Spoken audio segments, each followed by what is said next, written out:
Morning, Playmates. I know a lot of you have been clamouring for my pandemic pot pie recipe, and I'm not sure I really have a recipe at this point, but maybe I can share a few tips at this time when we're all stuck in our kitchens with a puppy.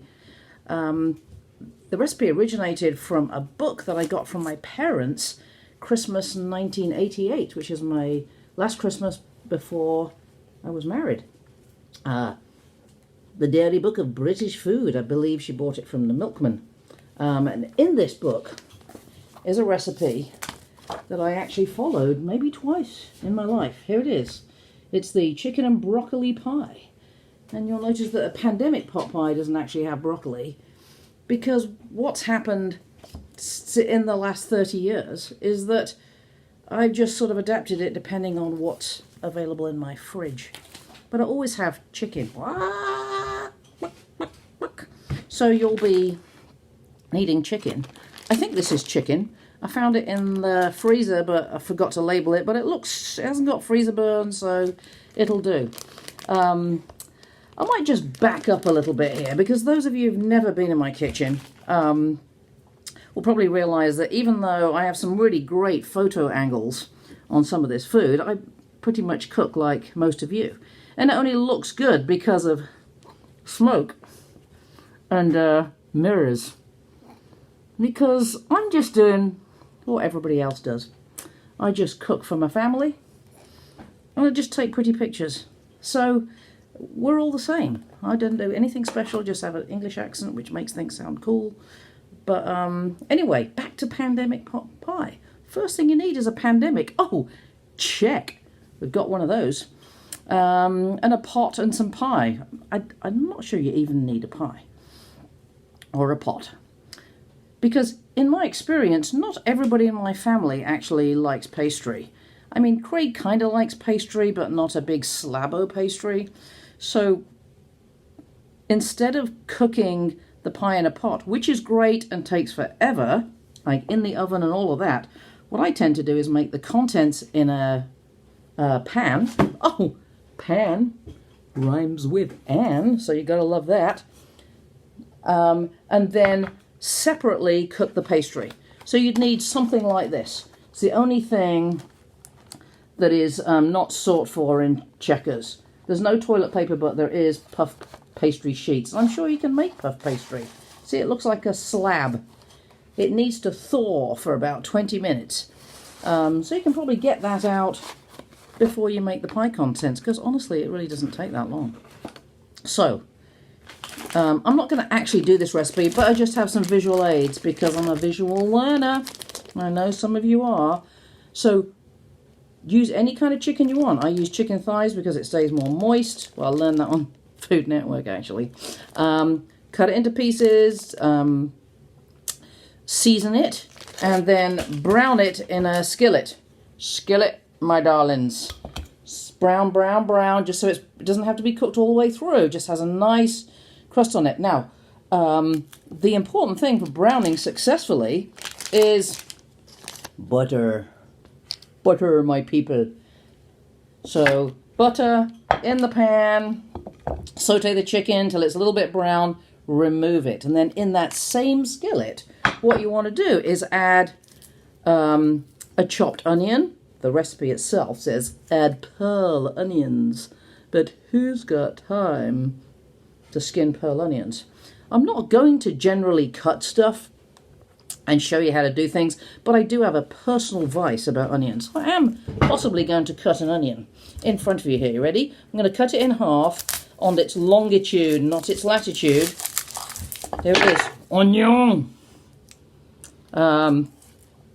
And of course, as you all know, and everybody already knows this, but you're going to leave the root end intact so it holds the onion together. And you already know how to do this, but I just have a bit of a pet peeve. I am going to just take the skin off the onion. Voila! Oh, it's a very French cooking lesson. This is the onion and the voila. There it is, naked onion. Ooh, naked onion. Now, a lot of people, a lot of shows and Food Network say that you have to slice it horizontally and then vertically and then blah, blah, blah, blah, blah. I think because the onion is essentially a hemisphere, then you must like respect the geometry of the onion. So when I do this, I always cut at an angle. It's like I'm cutting on other lines of longitude. I will show you what I mean. I'm going to cut it at angles, not going through the root. I don't know if you can see this. My light is a little glaring, isn't it? See that? How I kind of cut it at an angle. So maybe sort of 20 degrees or something. And then I cut it through and create the chopped onion that you need. Now, I'm a bit of a chunky chopper. Bit of a chunky chopper. I'm not making baby food. We still have teeth. So I'm a bit of a chunky chopper. I will add a chopped garlic or two to that, and also some carrots. Mushrooms are great, but I didn't have any for that pot pie that I showed the other day. Mushrooms are great.